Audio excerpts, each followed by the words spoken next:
Assalamualaikum warahmatullahi wabarakatuh. Waalaikumsalam warahmatullahi wabarakatuh. Terima kasih Bapak Ibu atas kehadirannya hari ini pada diseminasi calon guru penggerak angkatan 8. Jadi saya mendapatkan tugas dari calon guru penggerak untuk mengadakan diseminasi tentang budaya positif. Nah, untuk hari ini kami ada beberapa hal yang akan saya sampaikan.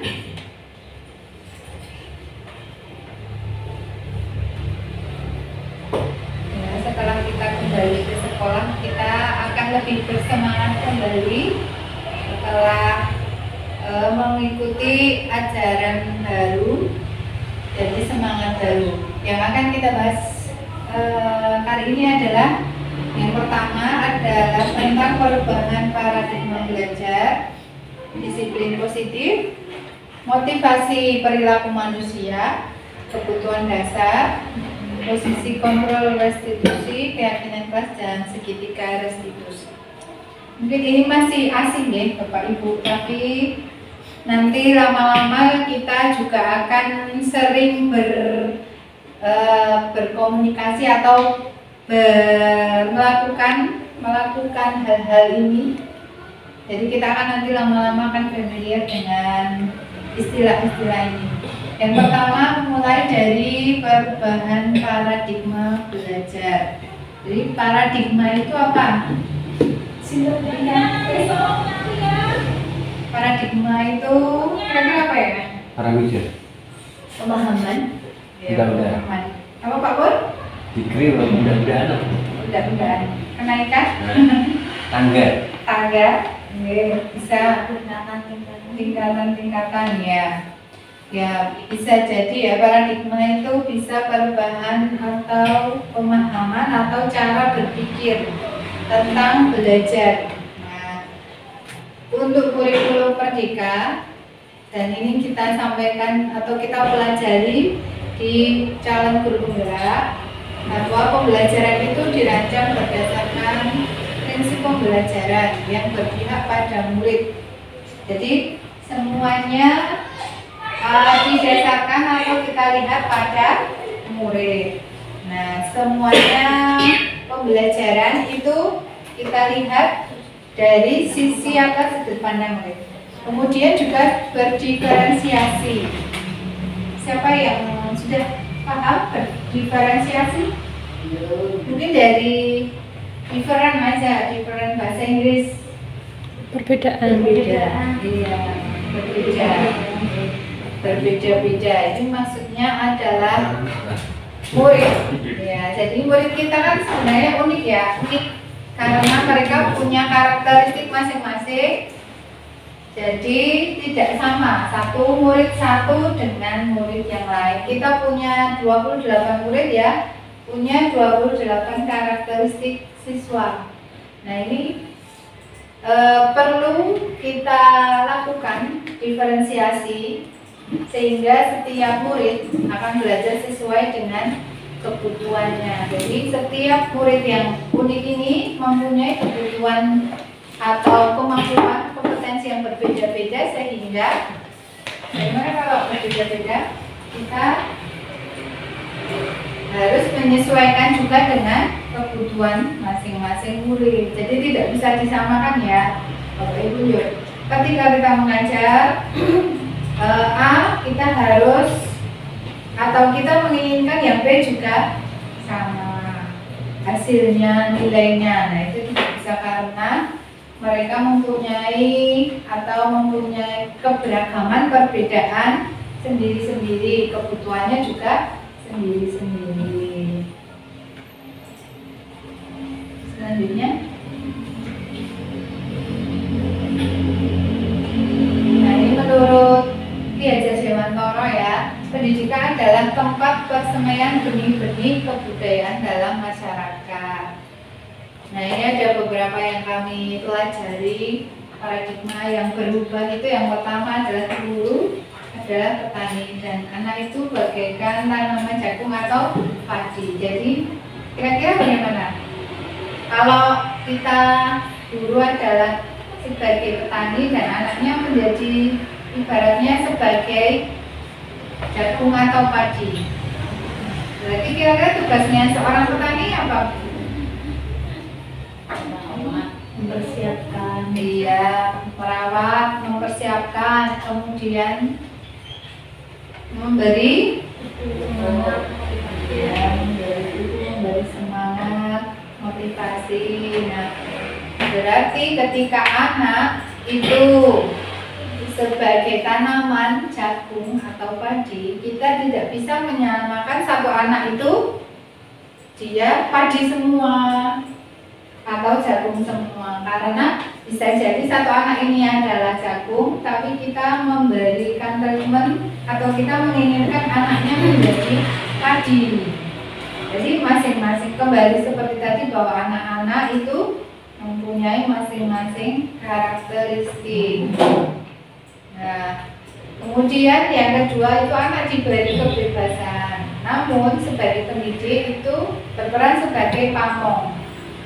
Pamong itu berarti memberi tuntunan dan arahan agar anak tidak kehilangan arah dan membahayakan dirinya.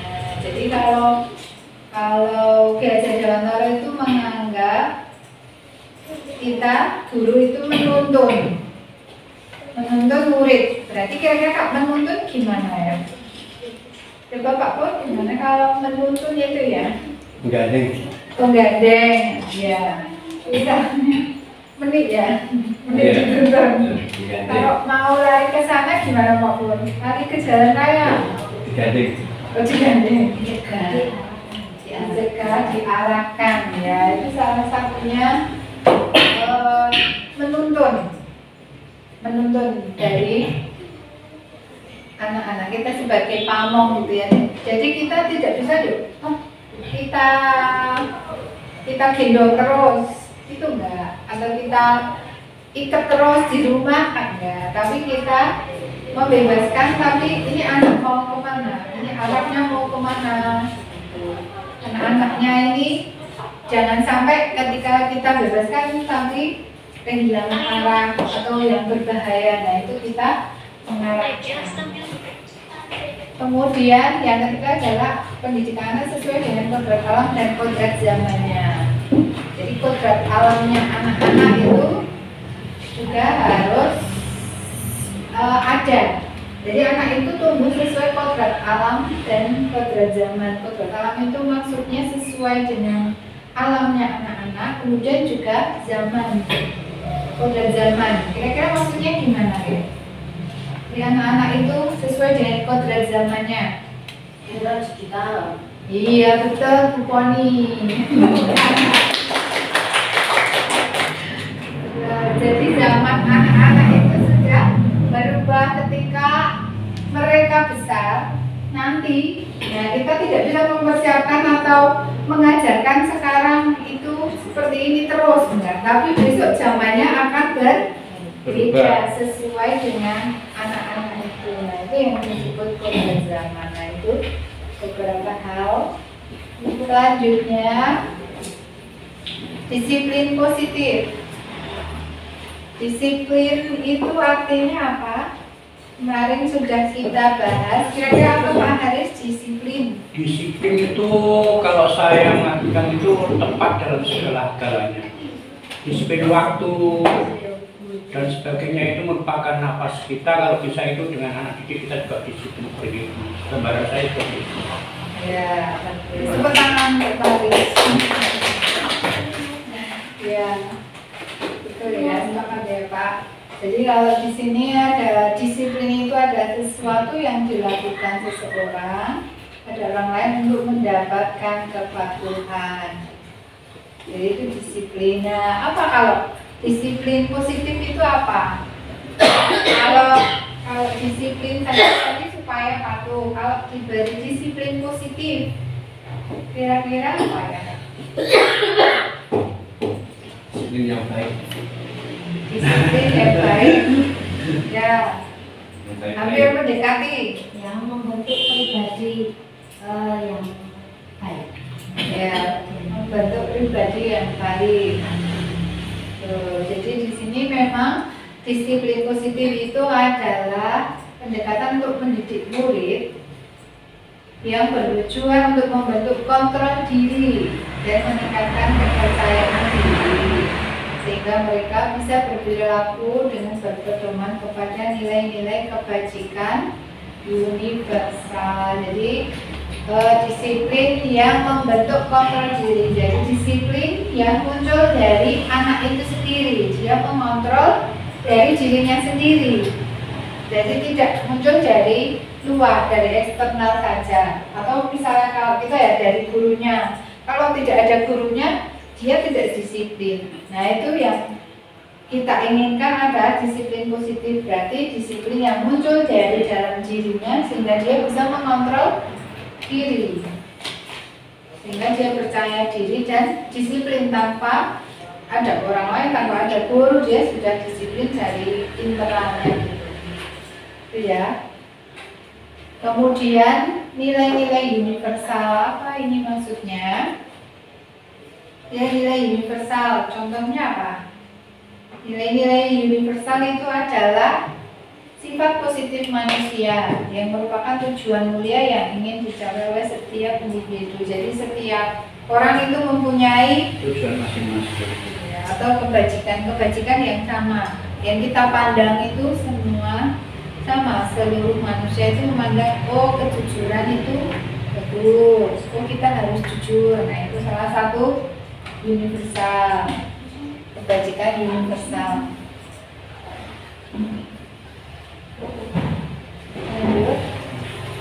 Nah, sebelum kita nonton video ini,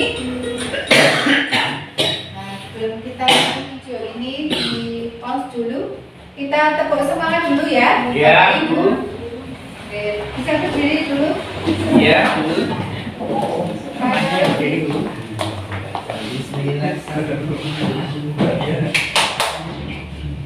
Lapor masih ingat yang pelajar Pancasila profil? Masih. Kita tepuk semangat dulu ya. Iya. Sebelum menyanyikan profil pelajar Pancasila ya. Tepuk semangat. Semangat.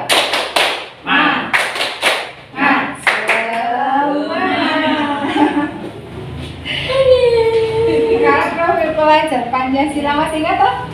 Ya? Iya. Kita coba. Kita coba ya. Mari kita coba satu. Satu, dua, tiga. Pancasila. Beriman dan bertakwa.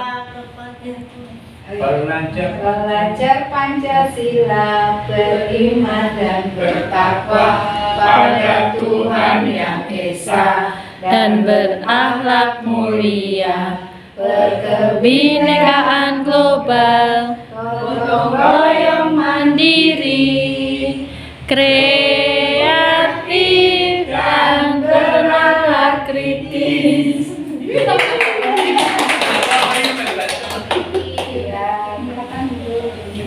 Coba dan belum. belum kecil. Nah ini kita akan berhubungannya tadi dengan disiplin positif. Nah ini ada 5 posisi kontrol yang berhubungan dengan disiplin positif. Salam bahagia Ibu dan Bapak guru hebat. Dalam penerapan disiplin positif restitusi, salah satu program yang dikembangkan adalah 5 posisi kontrol. 5 posisi kontrol dalam restitusi adalah proses perjalanan seorang pendidik agar dapat mengenali dirinya. Pada video kali ini, kita akan membahas tentang 5 posisi kontrol yang dikembangkan oleh Diane Gosson dan contoh penerapannya.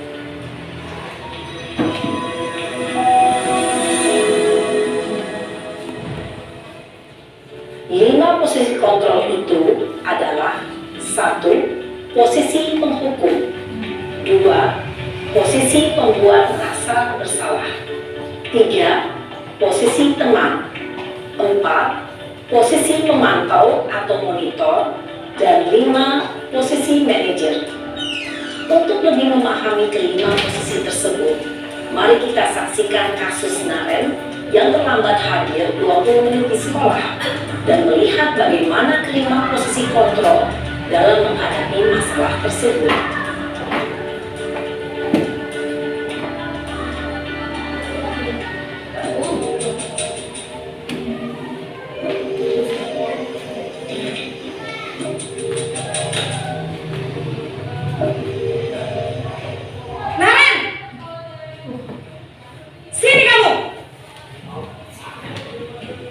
Selamat pagi, Bu. Selalu terlambat. Kamu deh, pasti terlambat. Maaf, Bu. Saya Apa? Apa coba? Alasan kamu apa lagi? Kapan sih kamu tidak terlambat? Malas sekali ya kamu jadi anak. saya Dasar pemalas. Gak kapok-kapok sih kamu. Sudah berapa kali terlambat? Sana, kamu keliling lapangan basket 2 kali. kenapa saya harus keliling lapangan basket, Bu? Kenapa? Kamu melawan ibu? Berani-beraninya jawab.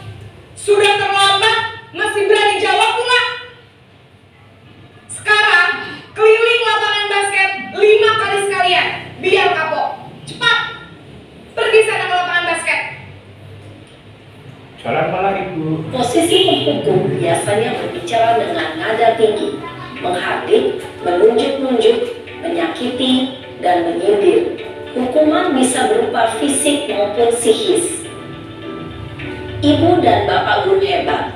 Dampak yang terjadi pada murid ketika guru berada pada posisi penghukum adalah murid cenderung akan memberontak, bahkan menyimpan dendam.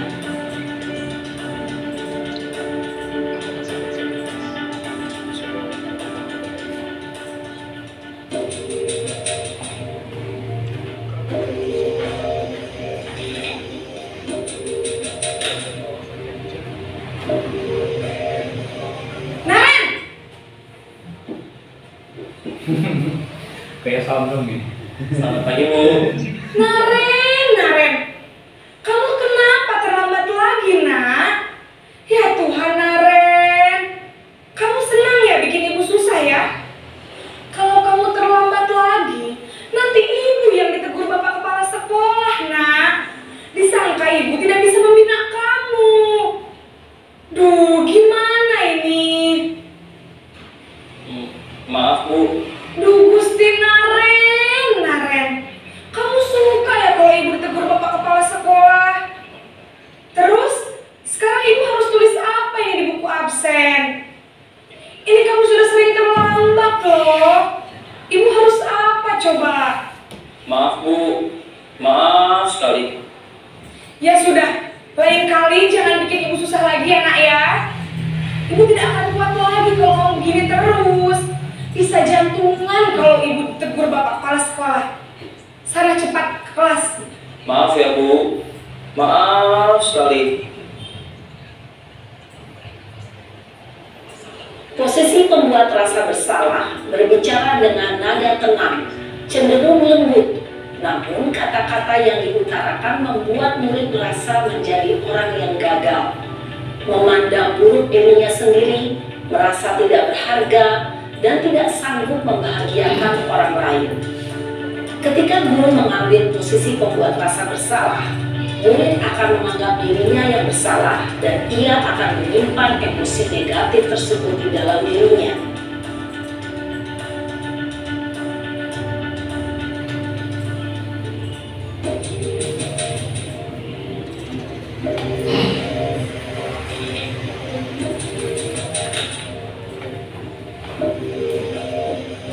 Naren!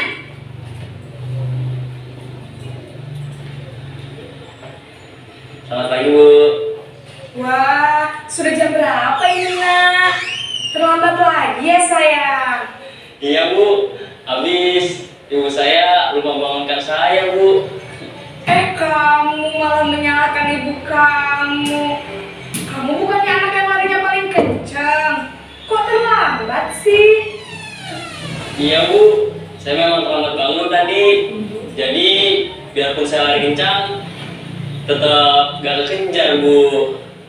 Ya sudah sana, nanti lain kali larinya lebih kenceng lagi ya, biar gak terlambat lagi. Bikin seneng ibu, demi ibu, bisa kan? Bisa lah Bu. Ya sudah sana masuk kelas, ibu beresin urusan absen kamu. Kamu ini ada-ada saja. Dalam posisi teman, guru berbicara dengan nada suara ramah, akrab, cenderung bersenda gurau untuk menjaga suasana tetap santai. Murid akan merasa senang, aman, dan akrab dengan guru. Identitas yang tercipta adalah identitas sukses atau berhasil. Namun, perlu diingat, karena ini masih dorongan eksternal, maka ada faktor ketergantungan dari murid kepada orang tertentu. Di sini, guru absennya, sehingga di lain waktu, murid bisa berperilaku baik, namun hanya kepada orang-orang tertentu saja.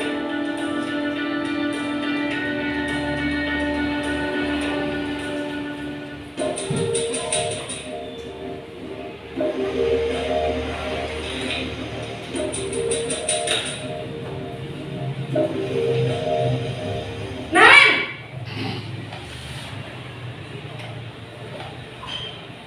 Selamat pagi Bu. Naren, apa peraturan sekolah kita tentang jam berapa kita harus masuk sekolah, nak? Kita harus di sekolah jam 7 Bu. Iya betul, sekarang sudah jam 7.20. Naren sudah tahu konsekuensinya jika terlambat hadir. Paham Bu, saya harus tinggal kelas pas jam istirahat selama 20 menit. Iya benar, konsekuensinya demikian. Jadi nanti jam 9.30 pas istirahat, kamu harus tinggal di kelas, kerjakan tugas tambahan untuk ketertinggalan kamu, ya? Baik Bu. Posisi pemantau mengandalkan penghitungan atau data untuk mengontrol murid. Guru mengarahkan murid berdasarkan peraturan dan konsekuensi. Seorang pemantau menunjukkan bahasa tubuh dan ekspresi wajah yang datar dan cenderung formal.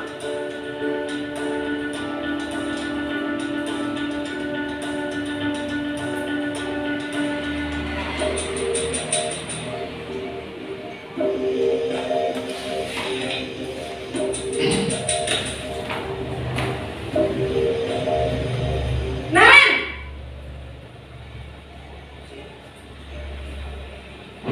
Selamat pagi Bu. Selamat pagi, Naren. Maaf Bu, saya terlambat. Iya, sekolah masuknya jam 7, sekarang sudah jam 7.20. Jadi sekarang bagaimana ini, Naren? Maaf Bu, saya lupa setel alarm saya semalam. Baiklah, menurut kamu, keyakinan sekolah yang mana yang perlu kamu tingkatkan? Menghargai diri sendiri dan orang lain mungkin ya Bu. Setuju. Jadi, apakah Naren meyakini prinsip saling menghormati tersebut? Iya Bu, saya meyakininya. Apakah Naren bersedia memperbaiki masalah keterlambatan ini? Bersedia Bu. Bagaimana kamu akan memperbaiki masalah keterlambatan ini? Saya akan coba untuk tidak lupa menyetel alarm saya Bu. Baik, kalau kamu menyetel alarm di rumah, ada orang yang kira-kira bisa bantu mengingatkan tidak? Ada Bu, kakak saya, Kak Emma. Ada lagi selain Kak Emma? Selain Kak Emma, ada ibu saya. Baik, jadi yang mengingatkan Naren adalah Kak Emma dan ibu kamu ya? Kira-kira akan mulai setel alarm kapan nih, Naren? Setelah pulang sekolah, akan segera saya lakukan. Baik, jadi Naren akan setel alarm untuk bangun besok pagi dan akan diingatkan oleh kakak dan ibunda Naren ya. Ada lagi yang mungkin perlu dilakukan, Naren, agar tidak terlambat bangun lagi? Tidak ada Bu. Baik, Naren, terima kasih untuk kerjasama kamu. Sekarang kamu perlu kembali ke kelas untuk belajar. Baik Bu, terima kasih. Posisi manajer adalah posisi kontrol yang disarankan untuk membimbing murid memiliki sikap disiplin yang positif, yaitu murid yang mandiri, bertanggung jawab, dan dapat memecahkan masalah. Tujuan dari posisi ini adalah agar murid dapat berefleksi atas tindakannya. Guru akan dengan tulus memberikan pertanyaan-pertanyaan bermakna, sehingga membuat murid dapat belajar dari kesalahannya dan mencari sebuah solusi untuk menyelesaikannya. Ibu dan Bapak guru hebat, setelah mengamati adegan kelima posisi kontrol tadi, kira-kira posisi mana yang paling ideal? Posisi mana yang dapat menunjang motivasi intrinsik murid? Ya, tentu posisi manajer. Posisi ini memang Ya, Bapak Ibu, terima kasih sudah melihat video ini. Kita refleksi sedikit ya. Kira-kira tadi ada lima posisi kontrol. Nah, yang pertama itu ada apa tadi yang pertama? Hukum. Penghukum. Yang kedua pembuat rasa bersalah. Yang ketiga teman, betul Pak Guru. Yang keempat adalah Posisi pemantau. posisi pemantau dan yang kelima adalah posisi manajer. Nah, tadi kita sudah lihat contoh dalam video ya, kejadian atau kasus nyata yang kita sehari-hari lihat juga. Nah, kira-kira manakah yang paling bagus atau yang paling efektif untuk mendisiplinkan anak? Yang posisi yang mana? Iya. Posisi Yang komunikasi. nah, yang komunikasi itu yang mana Pak? Iya, terbaik. Yang nomor 1, 2, 3, 4, Kelihatannya 5. ganjil Pak ya, 3 Pak ya Pak? Iya. Terakhir. Saya kira Pak, yang mana ya? Kok Ya, lupa terakhir. Pak yang ada senyumnya dari bu gurunya. Oh iya. Senyumnya ya. Oh Pak Haris nek hukum merana senyum ya. Wah, ini hukum rasa senyum, jadi harus hukum. Ya, jadi ini memang yang kita alami ya. Kita alami dan kita Sehari-hari. lakukan sehari-hari itu posisi kontrol itu kita yang mana? Iya. Kita bisa merefleksikan masing-masing kita yang mana? Apakah penghukum atau pembuat rasa bersalah atau teman atau pemantau atau manajer. Nah, menurut posisi ideal adalah yang posisi manajer. Kenapa kira-kira? Kenapa itu paling ideal?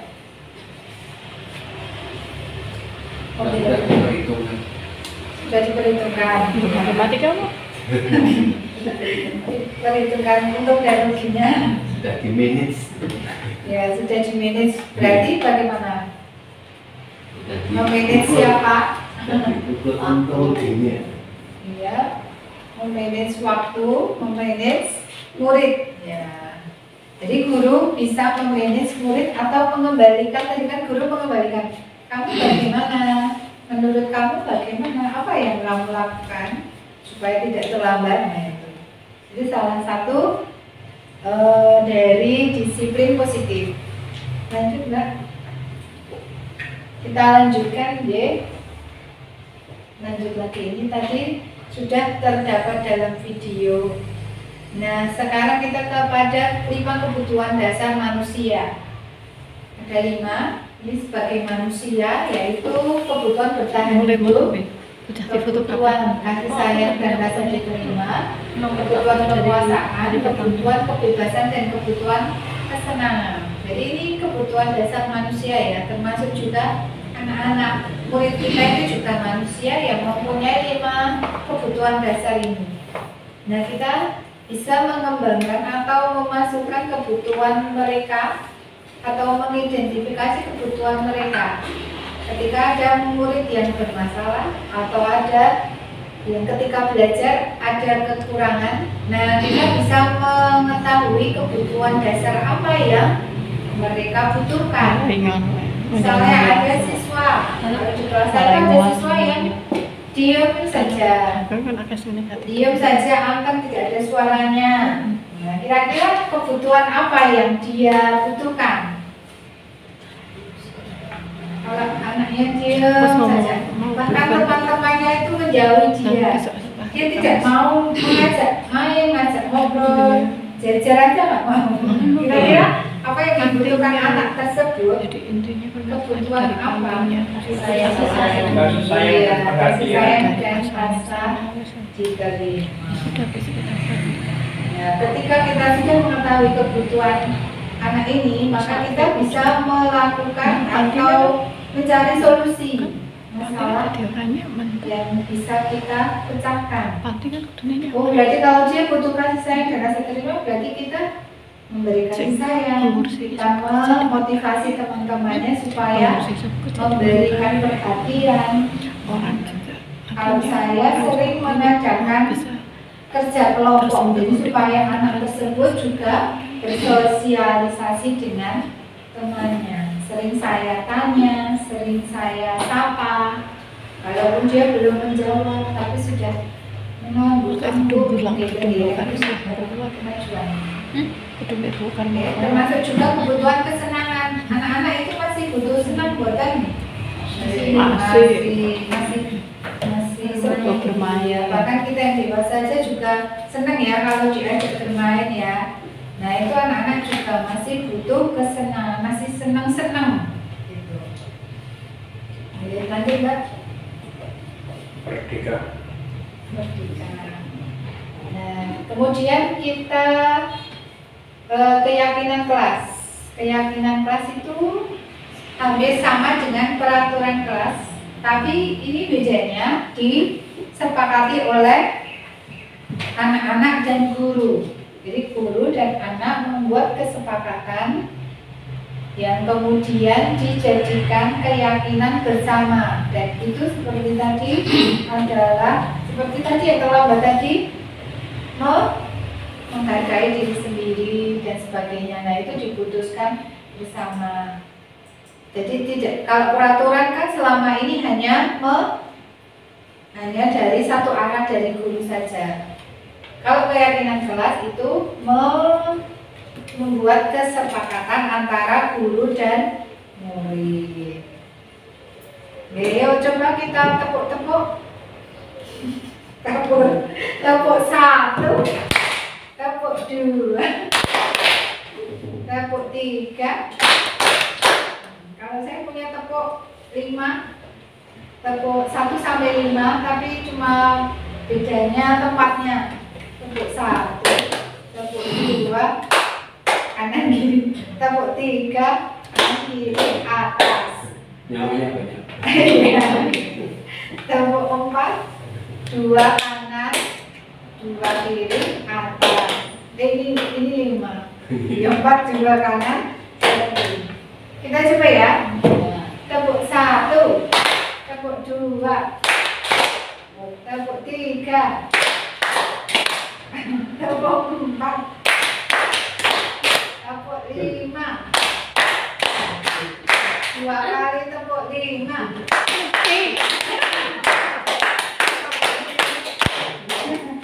Power kok baru 3. Diskon. udah pelajaran berhitung bolos ya. Diskon. Diskon.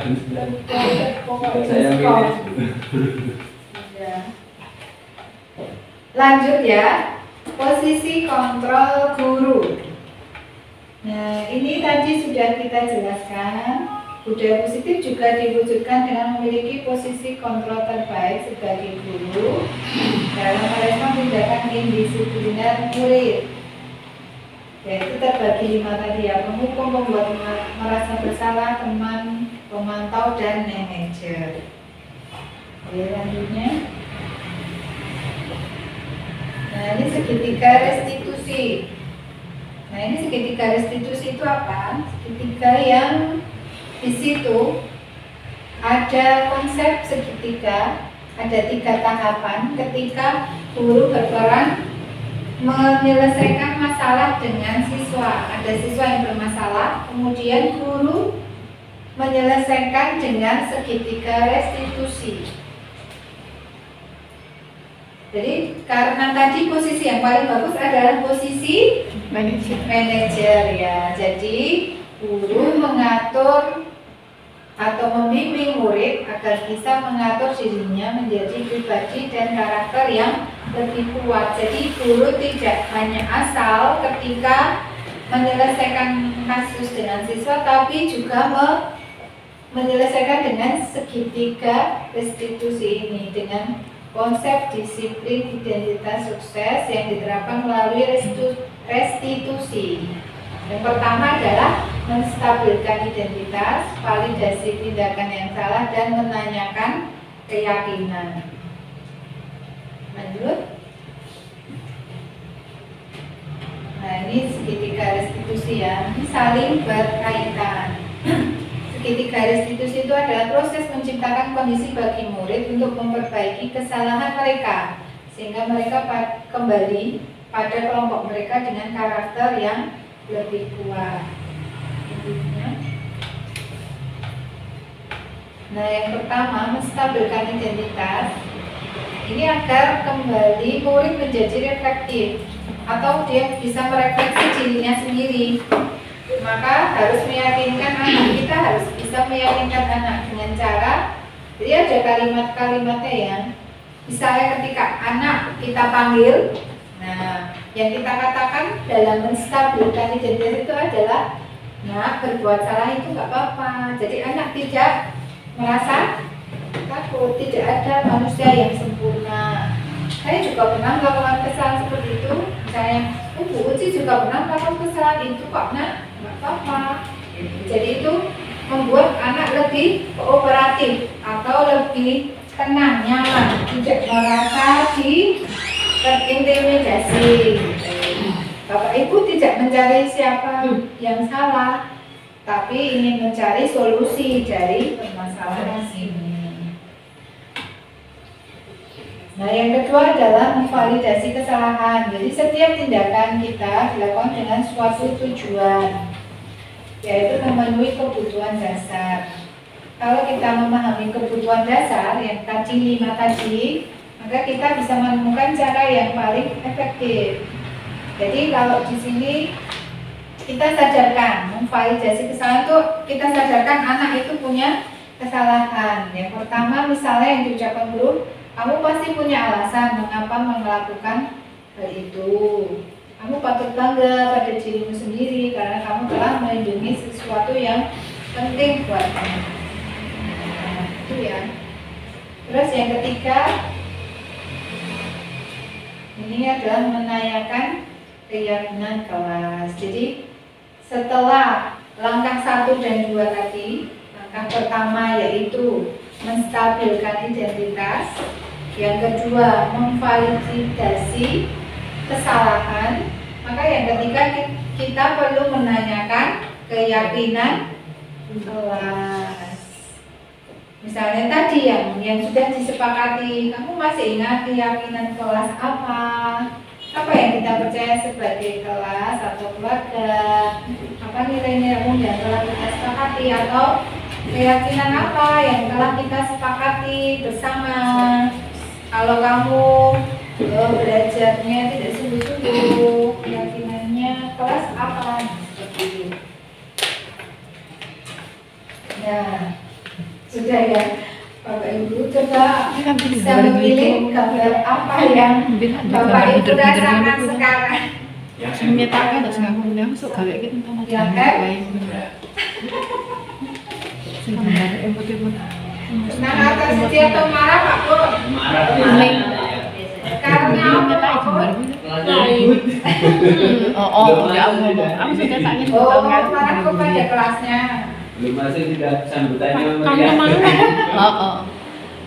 Emot PPG Bu, KW PPG Bu. Emot kuning dengan stikernya. Kalau dari saya senang, cuma anak sering bikin sensasi. Oh, Yuk, buat guru marah yuk, itu sekali aja gitu. oh gitu, kelas berapa itu? Ya macam-macam, giliran dulu. Soalnya Pak Pur seneng digodain itu lucu jadinya ya. Bagaimana perasaan ibu-ibu? Senang, sedih, marah? Senang. Ya, terima kasih Bapak Ibu. Mungkin mungkin ada yang mau ditanyakan atau mau dibahas, didiskusikan? Itu yang positif-positif. Yang positif-positif? Merubah Pak Pur, positif bahaya. cara-cara penghukuman di sekolah. Oh ya, mengubah cara-cara menghukum di sekolah. Semester Berarti Seperti tadi ya kan, tapi kan semester dengan 2 cara kan sebagai manajer. dari gambar, dari batik di kertas, Jadi dari tidak itu menjadi sebagai dipraktekkan. penghukum, tapi sebagai manajer. Ya, saya yakin Bapak Ibu semua sudah bisa merefleksikan diri sendiri, bahkan mungkin bisa merefleksikan pada teman-teman yang lain, pada murid-murid kita, bagaimana kita bertindak pada murid-murid kita ketika ada masalah. Jadi semoga dengan ini, pengetahuan ini kita bisa lebih baik, lebih memperbaiki diri, lebih semangat lagi. Jadi sesuai dengan kurikulum Merdeka, Itu kalau yang perjanjian perjanjian apa? tadi itu. Keyakinan kelas, Bagaimana? kontrak itu loh. Orang kalau utang kontrak belajar. Yang tadi di video kan itu. Ayo. Kalau kamu terlambat, kamu Yang aduh, manajer. bagaimana baiknya?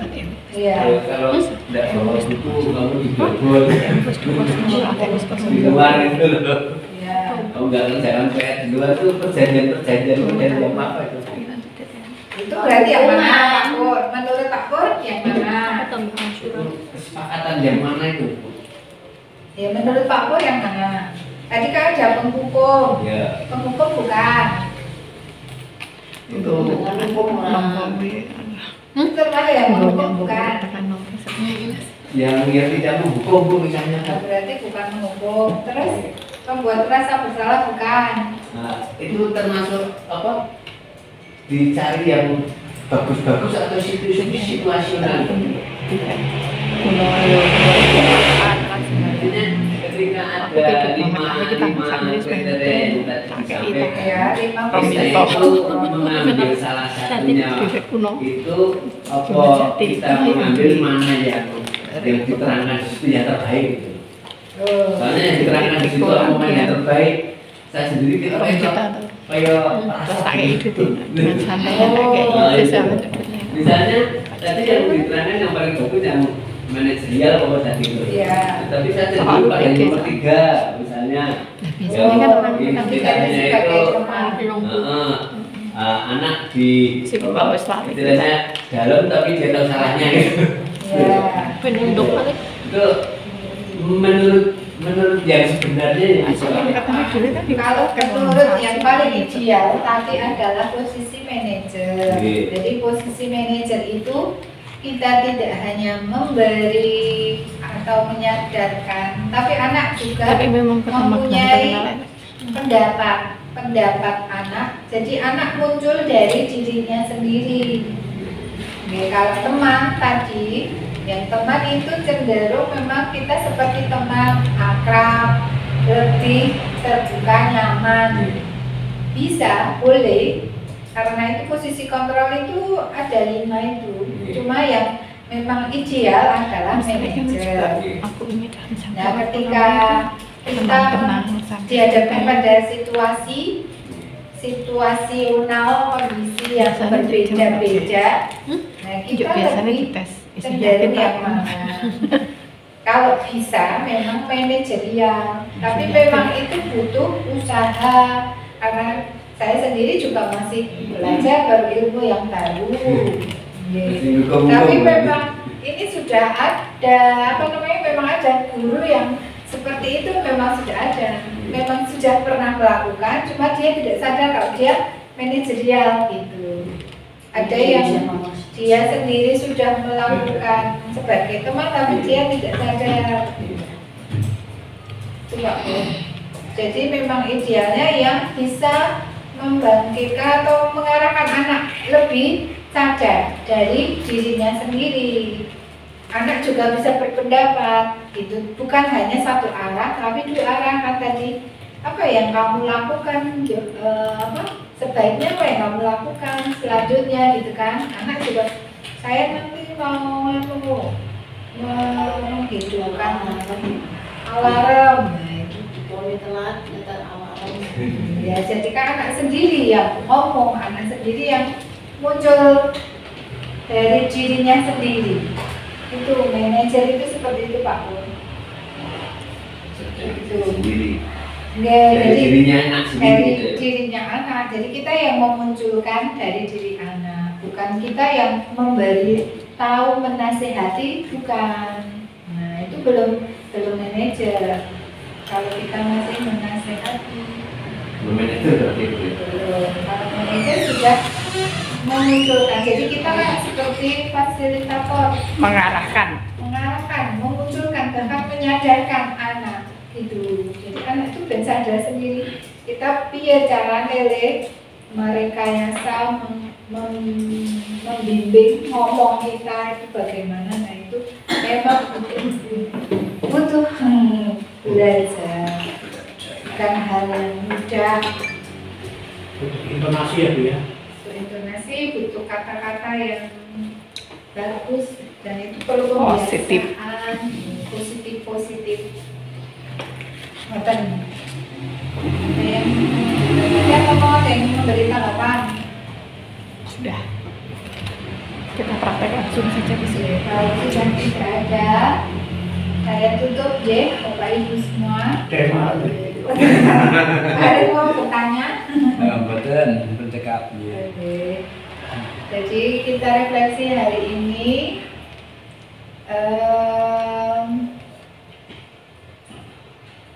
Ini kan ya, kata-kata aja sudah selesai. Kalau Bapak Ibu bisa merefleksi hari ini senang? Nah, kira-kira apakah bermanfaat? Sangat. Terima kasih. Ya. Alhamdulillah kalau bisa bermanfaat. Mohon maaf jika banyak kekurangan. Mungkin suatu saat nanti kita akan mengadakan lagi. Ada beberapa hati yang belum. 6 hari kan? Mohon maaf atas kekurangannya. Oke, saya tutup. Assalamualaikum warahmatullahi wabarakatuh. Waalaikumsalam warahmatullahi wabarakatuh.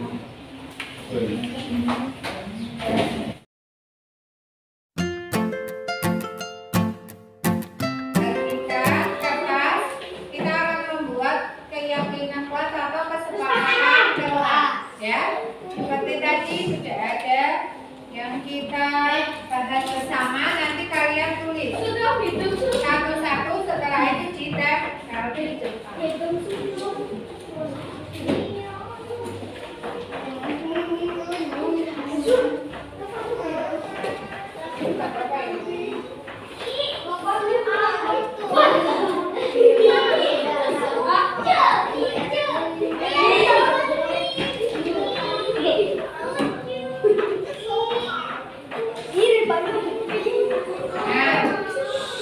Kalian tulis bagaimana kelas yang baik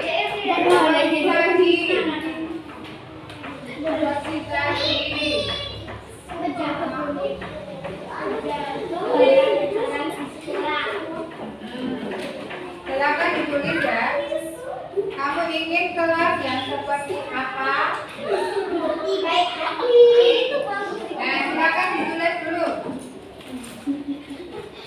Ya, pakai ballpoint. Boleh lebih dari satu ya.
tidak ada kewajiban dan disiplin. Nah, berarti kelas yang disiplin.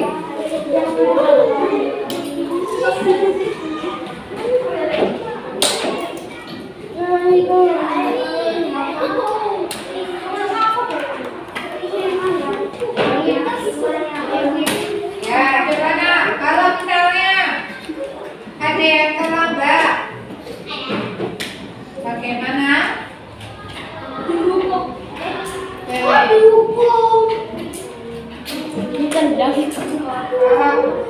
ada yang terlambat, bagaimana kira-kira?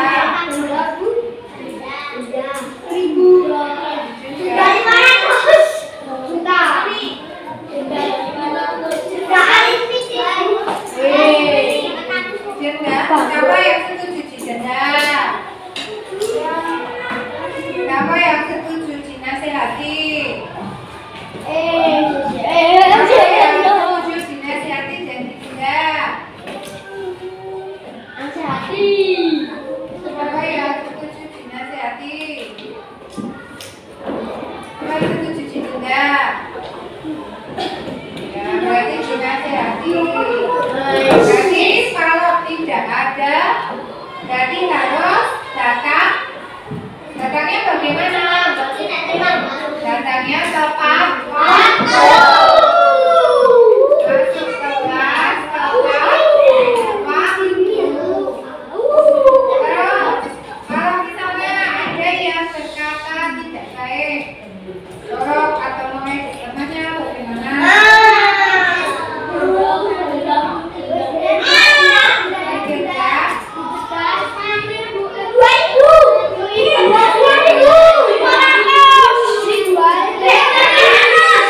Siapa yang setuju didenda 1.000?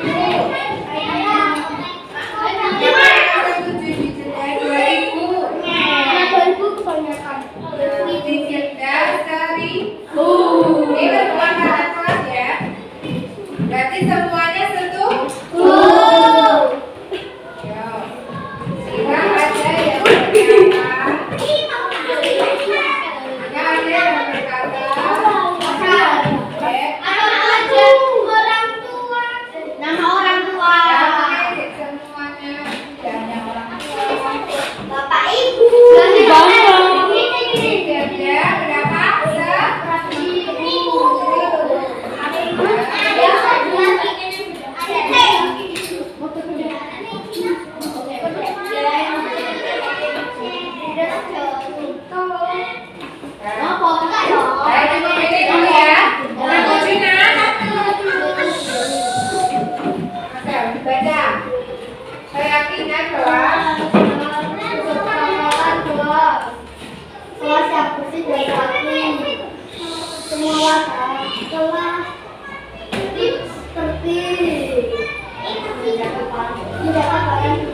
Jika ada yang berkata, berkata kasar